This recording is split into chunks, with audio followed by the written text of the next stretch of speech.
ओम नमो भगवते वासुदेवाय नमः। प्रिय भक्तों, आपके जीवन में भगवान श्री हरि की कृपा दृष्टि सदा सर्वदा बनी रहे, आपका जीवन सदैव कष्टों से मुक्त रहे, इसी कामना के साथ में आज पर भगवान श्री सत्यनारायण जी की पूजा आराधना की जाती है। तो आज के वीडियो में मैं आप लोगों को भगवान श्री सत्यनारायण की कथा सुनाने वाली हूँ। पूर्णिमा के दिन भगवान श्री हरि की पूजा आराधना करने से मन चाही मनोकामना पूर्ण होती है। हम आपको यहाँ पर जो व्रत कथा बताने जा रहे हैं, वह व्रत कथा अगर आपने व्रत नहीं भी किया है तो सुनने मात्र से आपके जीवन में भगवान श्री हरि की कृपा दृष्टि बनी रहती है। तो आप लोगों को सिर्फ सुनना है प्रेम भाव से, श्रद्धा पूर्वक, और सुनकर भगवान श्री हरि की आराधना करनी है। अगर आप पूजा पाठ करते हैं तब तो आपको अवश्य ही सुनना चाहिए, और अगर आप व्रत करते हैं तो भी आपको अवश्य सुनना चाहिए। लेकिन अगर आप सक्षम नहीं हैं, व्रत नहीं कर सकते, तो आप खाली सुनने मात्र से भगवान श्री हरि की आराधना कर सकते हैं। देखिए, हम जब तक भगवान श्री हरि की यह कथा सुनते हैं तब तक हमें प्रसन्नचित मुद्रा में अवश्य सुनना चाहिए। आप सारे कष्ट भूल जाएंगे। कथा सुनने के बाद तो आप वैसे ही प्रसन्नचित रहेंगे। तो अपनी संतान के सुख की प्राप्ति के लिए और अपने सुख की प्राप्ति के लिए इस कथा को पूर्ण श्रद्धा भाव के साथ में सुनिएगा, और एक बार भगवान श्री हरि का जयकारा आप कमेंट बॉक्स में जरूर लगाइएगा, लिखिएगा हरिओम। तो पूर्ण प्रेम भाव के साथ में सुनिएगा। वीडियो में आगे बढ़ने से पहले आप लोगों से कहना चाहूँगी, चैनल को सब्सक्राइब करके वीडियो को लाइक कर दीजिए और कमेंट बॉक्स में लिख दीजिए जय सत्यनारायण भगवान। तो कथा इस प्रकार है। एक बार नारद जी भगवान श्री हरि विष्णु के पास जाकर उनकी स्तुति करने लगे।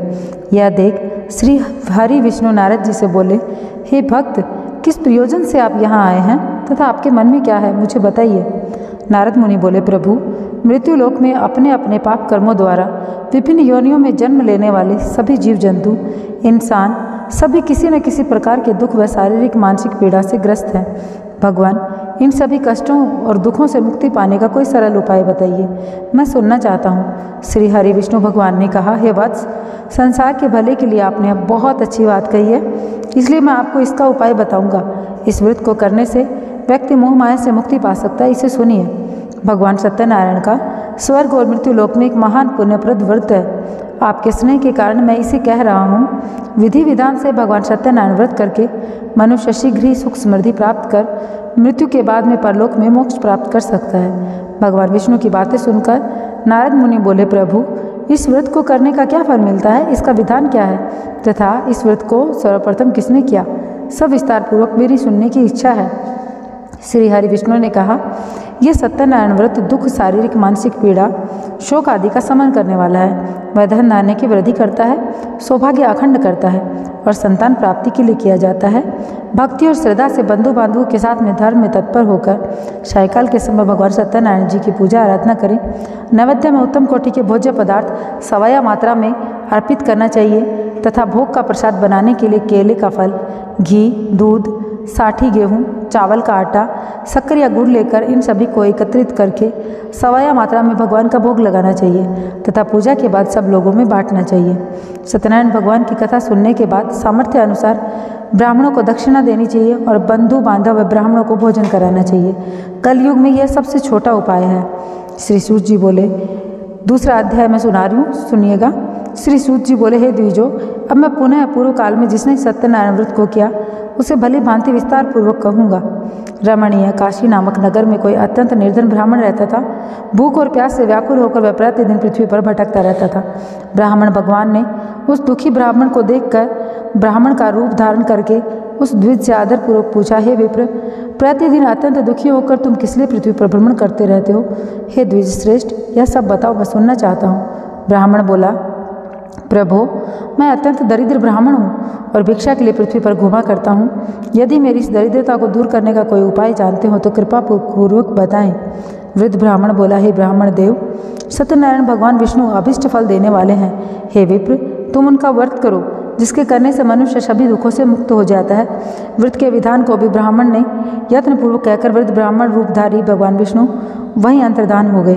वृद्ध ब्राह्मण ने जैसा कहा है उस व्रत को अच्छी प्रकार से वैसे ही करूँगा, यह सोचते हुए उस ब्राह्मण को रात में नींद न आई। अगले दिन प्रातःकाल उठकर सत्यनारायण का व्रत करूँगा ऐसा संकल्प करके ब्राह्मण भिक्षा के लिए चल पड़ा। उस दिन उस ब्राह्मण को भिक्षा में बहुत सा धन प्राप्त हुआ। उसी धन से उसने बंधु बांधवों के साथ में भगवान सत्यनारायण का व्रत किया। इस व्रत के प्रभाव से वह श्रेष्ठ ब्राह्मण सभी दुखों से मुक्त होकर समस्त संपत्तियों से संपन्न हो गया। उस दिन से लेकर प्रत्येक महीने उसने व्रत किया। इस प्रकार भगवान सत्यनारायण के व्रत को करके वह श्रेष्ठ ब्राह्मण सभी पापों से मुक्त हो गया और उसने दुर्लभ मोक्ष को प्राप्त किया।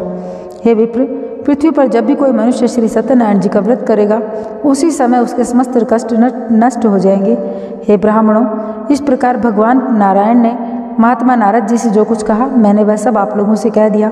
अब आगे बताइए आप, मैं क्या कहूँ। हे मुने, उस पृथ्वी पर उस ब्राह्मण से सुने हुए इस व्रत को किसने किया वह हम सब सुनना चाहते हैं। उस व्रत पर हमारी श्रद्धा हो रही है। श्री सूत जी बोले, हे मुनियों, पृथ्वी पर जिसने यह व्रत किया उसे आप लोग सुने। एक बार द्विज श्रेष्ठ अपनी धन संपत्ति के अनुसार बंधु बांधव परिवारजनों के साथ व्रत करने के लिए उद्यत हुआ। इसी बीच एक लकड़हारा वहाँ आया और लकड़ी बाहर रखकर उस ब्राह्मण के घर गया। प्यास से व्याकुल उस ब्राह्मण को व्रत करता हुआ देखकर प्रणाम करके उससे बोला, प्रभु आप क्या कर रहे हो? इसके करने से किस फल की प्राप्ति होती है, विस्तार पूर्वक मुझसे बताएं। विप्र ने कहा, यह सत्यनारायण का व्रत है जो सभी मनोरथों को प्रदान करने वाला है। उसी के प्रभाव से मुझे यह सब महान धन धान्य आदि प्राप्त हुआ है। जल पीकर तथा प्रसाद ग्रहण करके वह नगर चला गया। सत्यनारायण के लिए अपने मन में ऐसा सोचने लगा, आज लकड़ी बेचने से जो धन प्राप्त होगा उसी धन से भगवान सत्यनारायण का श्रेष्ठ व्रत करूंगा। इस प्रकार मन से चिंतन करता हुआ लकड़ी को मस्तक पर रखकर उस सुंदर नगर में गया जहाँ धन संपन्नता से संपन्न लोग रहते थे। उसने उस दिन लकड़ी का दुगना मूल्य प्राप्त किया। इसके बाद सहृदय प्रसन्न होकर वह पके केले का फल, शक्कर, घी, दूध और गेहूं का चूर्ण सवाया मात्रा में लेकर अपने घर आया। तत्पश्चात उसने बांधुओं को बुलाकर विधि विधान से भगवान श्री सत्यनारायण का व्रत किया। उस व्रत के प्रभाव से वह धन पुत्र से संपन्न हो गया और इस लोक में अनेक सुखों को उपभोग करके अंत में सत्यपुत्र अर्थात वैकुंठ लोक चला गया। अब तीसरा अध्याय पढ़ने वाली हूँ। श्री सूत जी बोले, हे श्रेष्ठ मुनियों, अब मैं पुनः आगे की कथा कहूँगा, आप लोग सुने। प्राचीन काल में उल्कामुख नाम का एक राजा था। वह जितेंद्रिय, सत्यवादी, अत्यंत बुद्धिमान था। वह विद्वान राजा प्रतिदिन देवालय जाता, ब्राह्मणों को धन देकर संतुष्ट करता था। कमल के समान मुख वाली उसकी धर्मपत्नी शीला विनय एवं सौंदर्य आदि गुणों से संपन्न पत्नी पतिपरायण थी। राजा एक दिन अपनी धर्मपत्नी के साथ भद्रशिला नदी के तट पर श्री सत्यनारायण का व्रत कर रहा था। उसी समय व्यापार के लिए अनेक प्रकार की पुष्कल धनराशि संपन्न एक साधु नाम का बनिया वहां आया। भद्रशिला नदी के तट पर नाव को स्थापित कर वह राजा के समीप गया और राजा को उस व्रत में दीक्षित देकर विनयपूर्वक पूछने लगा। साधु ने कहा, राजन, आप भक्ति चित्त से क्या कर रहे हैं? कृपया यह सब बताएं, मैं सुनना चाहता हूँ। राजा बोले, हे साधु, पुत्र आदि की प्राप्ति की कामना में अपने बंधु बांधवों के साथ मैं अतुल तेज संपन्न भगवान विष्णु का व्रत एवं पूजन कर रहा हूँ। राजा की बात सुनकर साधु ने आदरपूर्वक कहा, राजन, इस विषय में आप मुझे सब कुछ विस्तार से बताएं। आपके कथनानुसार मैं व्रत एवं पूजन करूँगा। मुझे भी संतान नहीं है, इससे अवश्य संतान प्राप्त होगी। ऐसा विचार कर व्यापार से निवृत्त हो आनंद पूर्वक अपने घर आया। उसने अपनी भार्या से संतति प्रदान करने वाले इस सत्य व्रत को विस्तार पूर्वक बताया और कहा, जब मुझे संतान प्राप्त होगी तब मैं इस व्रत को करूँगा। इस प्रकार उस साधु ने अपनी भार्या लीलावती से कहा। वो एक दिन उसकी लीलावती नाम की सती साध्वी भार्या पति के साथ आनंद चित्त से ऋतुकालीन धर्म आचरण में प्रवृत्त हुई और भगवान श्री सत्यनारायण की कृपा से उसकी भार्या गर्भिणी हुई। 10वें महीने उसे कन्या रत्न की प्राप्ति हुई। वह शुक्ल पक्ष के चंद्रमा की भांति दिन प्रतिदिन बढ़ने लगी। उस कन्या का नाम कलावती रखा गया। इसके बाद एक दिन लीलावती ने अपने स्वामी से मधुर वाणी में कहा, आप पूर्व काल में संकल्पित श्री सत्यनारायण के व्रत को क्यों नहीं कर रहे? साधु बोला, प्रिय, इसके विवाह के समय व्रत करूँगा। इस प्रकार अपनी पत्नी को भली भांति आश्वस्त कर वह व्यापार करने के लिए नगर को चला गया। इधर कन्या कलावती पिता के घर में बढ़ने लगी। तदंतर धर्मज्ञ साधु ने नगर में सखियों के साथ क्रीड़ा करती हुई अपनी कन्या को विवाह के योग्य देखकर आपस में मंत्रणा करके विवाह करने के लिए श्रेष्ठ वर का अन्वेषण करो, ऐसा कहकर दूत को शीघ्र भेज दिया। उसकी आज्ञा प्राप्त करके दूत कांचन नामक नगर गया और वहाँ से एक वणिक का पुत्र ले आया। उस साधु ने उस वणिक के पुत्र को सुंदर और गुणों से संपन्न देखकर अपनी जाति के लोगों तथा बंधु बांधवों के साथ संतुष्ट चित हो विधि विधान से वणिक पुत्र के हाथ में कन्या का हाथ दे दिया और कन्यादान कर दिया। उस समय वह साधु बनिया दुर्भाग्यवश भगवान का यह उत्तम व्रत भूल गया। पूर्व संकल्प के अनुसार विवाह के समय में व्रत न करने के कारण भगवान उससे रुष्ट हो गए। कुछ समय पश्चात अपने व्यापार कर्म में कुशल वह साधु बनिया काल की प्रेरणा से दामाद के साथ व्यापार करने के लिए समुद्र के समीप रत्नशारपुर नामक सुंदर नगर गया और अपने श्री संपन्न दामाद के साथ व्यापार करने लगा। उसके बाद वे दोनों राजा चंद्रकेतु के रमणीय नगर में गए। उसी समय भगवान श्री सत्यनारायण ने उन्हें भ्रष्ट प्रतिज्ञा देखकर इसे दारुण कठिन और महान दुख प्राप्त होगा यह श्राप दे दिया। एक दिन एक चोर राजा चंद्रकेतु के धन को चुराकर वहाँ आया जहाँ वणिक स्थित थे। वह अपने पीछे दौड़ते हुए दूतों को देखकर भयभीत हो धन को छोड़कर वहीं से छिप गया। इसके बाद राजा के दूत वहाँ आए जहाँ साधु और उनके दामाद थे। वह राजा के धन को देखकर उन दोनों को बांध कर ले गए और हर्षपूर्वक दौड़ते हुए राजा से बोले, प्रभु हमने 2 चोर पकड़ लिए हैं, इन्हें देखकर आप आज्ञा दें। राजा की आज्ञा से दोनों को दृढ़तापूर्वक बांधकर बिना विचार किए कारागार में डाल दिया गया।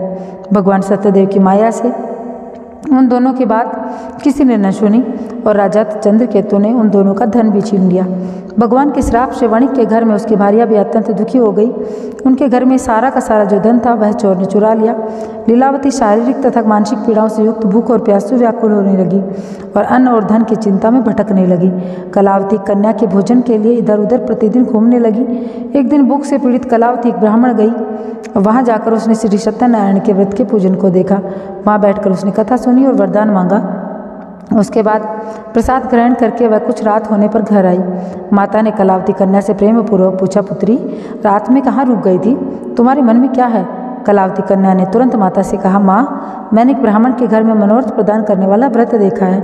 कन्या की उस बात को सुनकर वह वणिक की भार्या व्रत करने को उद्यत हुई और प्रसन्न मन से उस साध्वी ने बंधु बांधवों के साथ भगवान श्री सत्यनारायण का व्रत किया।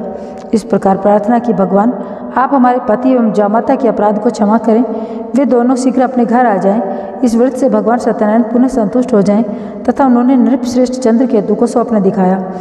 भगवान ने स्वप्न में कहा, नृपश्रेष्ठ प्रातःकाल दोनों वणिकों को छोड़ दो और सारा धन दे दो जो तुमने उनसे ले लिया है, अन्यथा राज्य धन एवं पुत्र सहित तुम्हारा सर्वनाश कर दूंगा। राजा से स्वप्न में ऐसा सुनकर भगवान सत्यनारायण जो हैं उन्होंने जो दृष्टांत दिया था उसको सुनकर प्रातःकाल राजा ने अपने सभासदों ने साथ बैठकर मंत्रणा की और स्वप्न लोगों को बताया और कहा, दोनों बंदी वणिक पुत्रों को शीघ्र मुक्त कर दो। राजा की ऐसी बात सुनकर राजपुरुष दोनों महाजनों को बंधन मुक्त करके राजा के सामने लाकर विनयपूर्वक बोले, महाराज बेड़ी बंधन से मुक्त करके दोनों वणिक पुत्र लाए गए हैं। इसके बाद दोनों महाराज नृपश्रेष्ठ चंद्रकेतु को प्रणाम करके अपने पूर्व वृत्तांत का स्मरण करते हुए रोने लगे और कुछ समय बोल न सके। राजा ने वणिक पुत्रों को देखकर आदरपूर्वक कहा, आप लोगों को प्रारब्धवश यह महान दुख प्राप्त हुआ, इस समय अब कोई भय नहीं है। राजा ने वस्त्र अलंकार देकर दोनों को संतुष्ट किया तथा सामने बुलाकर वाणी द्वारा अत्यधिक आनंदित किया। पहले जो धन दिया था उससे ज़्यादा दोगुना करके, जो लिया था उससे ज़्यादा दोगुना करके वापस दिया। उसके बाद राजा ने पुनः उनसे कहा, साधो अब आप अपने घर को जाएं। राजा को प्रणाम करके, आपकी कृपा से हम जा रहे हैं, ऐसा कहकर दोनों महावेश्यों ने अपने घर की ओर प्रस्थान किया। अब प्रस्तुत है चौथा अध्याय। श्री सूत जी बोले, साधु बनिया मंगल आचरण कर ब्राह्मणों को धन देकर अपने नगर के लिए चल पड़ा। साधु के कुछ दूर जाने पर भगवान सत्यनारायण की उसकी सत्यता की परीक्षा के विषय में जिज्ञासा हुई और उसने कहा, साधो तुम्हारी नाव में क्या भरा है? तथा तब धन के मद में चूर दोनों महाजनों ने अवहेलनापूर्वक हंसते हुए कहा, दंडी सन्यासी क्यों पूछ रहे हो? क्या कुछ मुद्रा लेने की इच्छा है? हमारी नाव में तो लता पत्ते आदि भरे हैं। ऐसी निष्ठुर वाणी सुनकर तुम्हारी बात सच हो जाए, ऐसा कहकर दंडी सन्यासी को रूप धारण किए हुए भगवान कुछ दूर जाकर समुद्र के समीप बैठ गए। दंडी के चले जाने पर नित्य क्रिया करने के पश्चात उतराई हुई अर्थात जल में ऊपर की ओर उठी हुई नौका को देखकर साधु अत्यंत आश्चर्य में पड़ गया और नाव में लता पत्ते आदि देकर मूर्छित हो पृथ्वी पर पड़ा। सचेत होने पर वणिक पुत्र चिंतित हो गया। तब उसने अपने दामाद से इस प्रकार कहा, आप शोक क्यों करते हो? दंडी ने श्राप दिया है। इस स्थिति में चाहे जो कर लो, सब कुछ कर सकते हैं, इसमें संशय नहीं। अतः उन्हीं की शरण में हम चलें, वही मन की इच्छा पूर्ण करेंगे। दामाद की बात सुनकर वह साधु बनिया उनके पास गया। माँ दंडी को देखकर उसने भक्तिपूर्वक उन्हें प्रणाम किया तथा आदरपूर्वक कहने लगा, आपके सम्मुख मैंने जो कुछ कहा है असत्य भाषण रूप अपराध किया है, आप मेरे उस अपराध को क्षमा करें। ऐसा कहकर बारंबार प्रणाम करके वह महान शोक से व्याकुल हो गया। दंडी ने उसे रोता हुआ देखकर कहा, हे मूर्ख, रो मत, मेरी बात सुनो। मेरी पूजा से उदासीन होने के कारण तथा मेरी आज्ञा से ही तुमने बारंबार दुख प्राप्त किया। भगवान की ऐसी वाणी सुनकर वह उनकी स्तुति करने लगा। साधु ने कहा, हे प्रभु, यह आश्चर्य की बात है कि आपके माया से मोहित होने के कारण ब्रह्मा देवता भी आपके गुणों और रूपों को यथावत रूप से नहीं जान पाते। फिर मैं मूर्ख आपकी माया से मोहित होने के कारण कैसे जान सकता हूँ? आप प्रसन्न हो, मैं अपनी धन संपत्ति के अनुसार आपकी पूजा करूँगा। मैं आपकी शरण में आया हूँ। मेरा जो नौका में स्थित पूरा धन है उसकी तथा मेरी रक्षा करे। उस बनिए की भक्ति युक्त वाणी सुनकर भगवान जनार्दन संतुष्ट हो गए। भगवान हरि उसे अभिष्ट वरद प्रदान करके अंतर्ध्यान हो गए। उसके बाद साधु अपनी नौका में चढ़ा। उसे धन धान्य से परिपूर्ण देखकर भगवान सत्यदेव की कृपा से हमारा मनोरथ सफल हो गया। ऐसा कहकर स्वजनों के साथ उसने भगवान की विधिवत पूजा की। भगवान श्री सत्यनारायण की कृपा से वह आनंद से परिपूर्ण हुआ और नाव को प्रयत्नपूर्वक संभाल कर अपने देश के लिए प्रस्थान किया। साधु बनिया ने अपने दामाद से कहा, वह देखो रत्नपुरी नगरी दिखाई दे रही है। इसके बाद उसने अपने धन के रक्षक दूत को अपने आगमन का समाचार देने के लिए नगरी में भेजा। उसके बाद दूत ने आगर नगर में जब साधु की भार्या को देखकर हाथ जोड़कर प्रणाम किया तो उसके लिए अभिष्ट बात कही। सेठ जी दामाद के साथ में बंधु बांधवों के साथ में बहुत सारे धन धान्य से संपन्न होकर नगर के निकट पधार गए हैं। दूत के मुख से यह बात सुनकर वह अति आनंदित हुई और उस साधु ने श्री सत्यनारायण की पूजा करके अपनी पुत्री से कहा, मैं साधु दर्शन के लिए जा रही हूँ, तुम शीघ्र आओ। माता का ऐसा वचन सुनकर व्रत को समाप्त करके प्रसाद का परित्याग कर वह कलावती अपने पति का दर्शन करने के लिए चल पड़ी। प्रसाद की अनादर करने से भगवान सत्यनारायण रुष्ट हो गए और उन्होंने उसके पति को तथा नौका को धन के साथ हरण कर लिया और जल में डुबो दिया। इसके बाद कलावती कन्या अपने पति को न देख महान शोक से रुदन करते हुए पृथ्वी पर गिर पड़ी। नाव का दर्शन तथा कन्या को अत्यंत दुखी देख भयभीत मन से साधु बनिया ने सोचा, यह क्या आश्चर्य हो गया। नाव का संचालन करने वाले भी चिंतित हो गए। तदंतर लीलावती कन्या को देखकर विहल हो गए और अत्यंत दुख से विलाप करती हुए पति से इस प्रकार बोली, अभी अभी नौका के साथ वह कैसे अलक्षित हो गया। न जाने किस देवता की उपेक्षा से नौका हरण कर ली गई अथवा श्री सत्यनारायण जी का महात्म्य कौन जान सकता है। ऐसा कहकर वह स्वजनों के साथ विलाप करने लगी और कलावती कन्या को गोद में लेकर रोने लगी। कलावती कन्या भी अपने पति के नष्ट हो जाने पर दुखी हो गई और पति की पादुका लेकर उनका अनुगमन करने के लिए उसने मन में निश्चय किया। कन्या के इस प्रकार के आचरण को देख भार्या सहित वह धर्मज्ञ साधु बनिया अत्यंत शोक संतप्त हो गया और सोचने लगा, या तो भगवान सत्यनारायण ने यह अपहरण किया है अथवा हम सभी भगवान सत्यदेव की माया से मोहित हो गए हैं। अपनी धन शक्ति के अनुसार मैं भगवान श्री सत्यनारायण की पूजा करूंगा। सभी को बुलाकर इस प्रकार उसने अपने मन की इच्छा प्रकट की और बार बार भगवान सत्यदेव को दंडवत प्रणाम किया। इससे दोनों के परिपालक भगवान सत्यदेव प्रसन्न हो गए। भक्त वत्सल भगवान ने कृपा पूर्वक आकाशवाणी की, तुम्हारी कन्या प्रसाद छोड़कर अपने पति को देखने चली आई। निश्चय ही इस कारण उसका पति अदृश्य हो गया। यदि घर जाकर प्रसाद ग्रहण करके पुनः आए तो साधु बनिया तुम्हारी पुत्री पति को प्राप्त करेगी, इसमें संशय नहीं। कन्या कलावती भी आकाशमंडल से ऐसी वाणी सुनकर शीघ्र घर गई। उसने प्रसाद ग्रहण किया, पुनः आकर स्वजनों तथा पति को देखा। तब कलावती ने अपने पिता से कहा, अब तो घर चले, विलंब क्यों कर रहे हैं। करने की बात सुनकर वणिक पुत्र संतुष्ट हो गया और विधि विधान से भगवान सत्यनारायण की पूजा करके धन तथा बंधु बांधवों के साथ अपने घर आया। तदंतर पूर्णिमा तथा संक्रांति पर्वों पर भगवान सत्यनारायण का व्रत कर पूजन करने लगा और इस लोक में सुख भोग कर अंत में सत्यपुर वैकुंठ धाम को गया। आप सुनाती हूँ छठा अध्याय, 5वां अध्याय। श्री सूत जी बोले, हे मुनियों, अब मैं इसके बाद दूसरी कथा कहूँगा, आप लोग सुने। अपनी प्रजा का पालन करने में तत्पर तुंगध्वज नामक एक राजा था। उसने सत्यदेव की प्रसाद का परित्याग करके दुख प्राप्त किया। एक बार वह वन में बहुत से पशुओं को मारकर वट वृक्ष के नीचे आया। वहाँ उसने देखा कि गोपगण बंधु बांधवों के साथ संतुष्ट होकर भक्तिपूर्वक भगवान सत्यदेव की पूजा कर रहे हैं। राजा यह देखकर भी अहंकारवश न तो वहाँ गया न उसे भगवान सत्यनारायण को प्रणाम किया। पूजन के बाद सभी गोपगण भगवान का प्रसाद राजा के समीप रखकर वहाँ से लौट आए और इच्छा अनुसार उन सभी ने भगवान का प्रसाद ग्रहण किया। इधर राजा को प्रसाद का परित्याग करने से बहुत दुख हुआ। उसका संपूर्ण धन नष्ट हो गया, सभी शोपुत्र मर गए और राजा ने मन में निश्चय किया कि अवश्य भगवान सत्यनारायण ने हमारा नाश किया है, इसलिए मुझे वहाँ जाना चाहिए जहाँ श्री सत्यनारायण का पूजन हो रहा है। ऐसा मन में निश्चय करके वह राजा गोपगणों के समीप गया और उसने गोपगणों के साथ भक्ति श्रद्धा से युक्त होकर विधि पूर्वक भगवान सत्यदेव की पूजा की। भगवान सत्यदेव की कृपा से वह पुनः धन और पुत्रों से संपन्न हो गया तथा इस श्लोक में सभी सुखों का उपभोग कर अंत में सत्यपुर वैकुंठ को प्राप्त हुआ। श्री सूत जी कहते हैं, जो व्यक्ति इस परम दुर्लभ श्री सत्यनारायण के व्रत को करता है और पुण्यमयी तथा फल प्रदायिनी भगवान की कथा को भक्ति होकर सुनता है, उसे भगवान नारायण की कृपा से धन धान्य की प्राप्ति होती है, दरिद्र धनवान हो जाता है, बंधन में पड़ा हुआ बंधन से मुक्त हो जाता है, डरा हुआ व्यक्ति भयमुक्त हो जाता है। यह सत्य बात है, इसमें संशय नहीं। इस श्लोक में सभी इप्सित फलों का भोग प्राप्त करने के लिए अंत में सत्यपुर वैकुंठ लोक को जाता है। हे ब्राह्मणों, इस प्रकार मैंने आप लोगों से भगवान सत्यनारायण के व्रत को कहा है, जिसे करके मनुष्य सभी दुखों से मुक्त हो जाता है। कलयुग में तो भगवान सत्यदेव की पूजा विशेष फलदायिनी है। इसे भगवान विष्णु को ही कुछ लोग काल, कुछ लोग सत्य, कोई ईश, कोई सत्यदेव तथा दूसरे लोग नारायण नाम से जानेंगे। अनेक रूप धारण करके भगवान सत्यनारायण सभी का मनोरथ सिद्ध करते हैं। कलयुग में सनातन भगवान विष्णु का ही सत्यव्रत रूप धारण करके सभी का मनोरथ पूर्ण करने होंगे। हे श्रेष्ठ मुनियों, जो व्यक्ति नित्य भगवान सत्यनारायण की इस व्रत कथा को पढ़ता है, सुनता है, भगवान सत्यनारायण की कृपा से उसके सभी पाप नष्ट हो जाते हैं। हे मुनीश्वरों, पूर्व काल में जिन लोगों ने भगवान सत्यनारायण का व्रत किया, उसके अगले जन्म का वृतांत कहता हूँ, सुने। महान प्रजा संपन्न सतानंद नाम के ब्राह्मण सत्यनारायण व्रत के प्रभाव से दूसरे जन्म में सुदामा नामक ब्राह्मण हुए और उस जन्म में भगवान श्री कृष्ण का ध्यान करके उन्होंने मोक्ष प्राप्त किया। लकड़हारा भील गुहू का राजा हुआ और अगले जन्म में उसने भगवान श्री राम की सेवा करके मोक्ष प्राप्त किया। महाराज उल्कामुख दूसरे जन्म में राजा दशरथ हुए, जिन्होंने श्री रंगनाथ जी की पूजा करके अंत में वैकुंठ प्राप्त किया। इसी प्रकार धार्मिक और सत्यवर्ती साधु पिछले जन्म के सत्यव्रत के प्रभाव से दूसरे जन्म में मोरध्वज नामक राजा हुए। उसने आरे से चीरकर अपने पुत्र की आदि देह भगवान विष्णु को अर्पित कर मोक्ष प्राप्त किया। भगवान तुंगध्वज जन्मांतर में श्वास भू हुए, मनु हुए, भगवत संबंधी संपूर्ण कार्यों का अनुष्ठान करके वैकुंठ को प्राप्त हुए।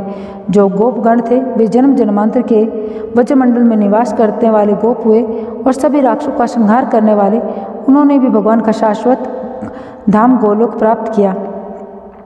श्रीमन नारायण नारायण नारायण, भजमन नारायण नारायण नारायण। श्री सत्यनारायण भगवान की जय। इस प्रकार श्री शकंद पुराण के अंतर्गत रेवा खंड में श्री सत्यनारायण व्रत कथा का यह 5वां अध्याय पूर्ण हुआ। तो प्रिय भक्तों, यहाँ पर सत्यनारायण कथा जो है वह संपन्न होती है। अगर आप लोगों को थोड़ी सी भी कथा अच्छी लगी हो, अपने आराध्या पर विश्वास हो, तो कथा को लाइक करके कमेंट बॉक्स में हरि ओम लिख दीजिए। मैं मिलूंगी आप लोगों से एक नए वीडियो के साथ में। तब तक के लिए जय श्री कृष्णा, राधे राधे। भगवान श्री हरि आप सभी के जीवन के सारे कष्ट हर करके आपको जीवन को सुखमय बनाए, इसी कामना के साथ में इस वीडियो का समापन करते हैं। मिलेंगे एक नए वीडियो के साथ में। वीडियो को लाइक, शेयर एंड सब्सक्राइब अवश्य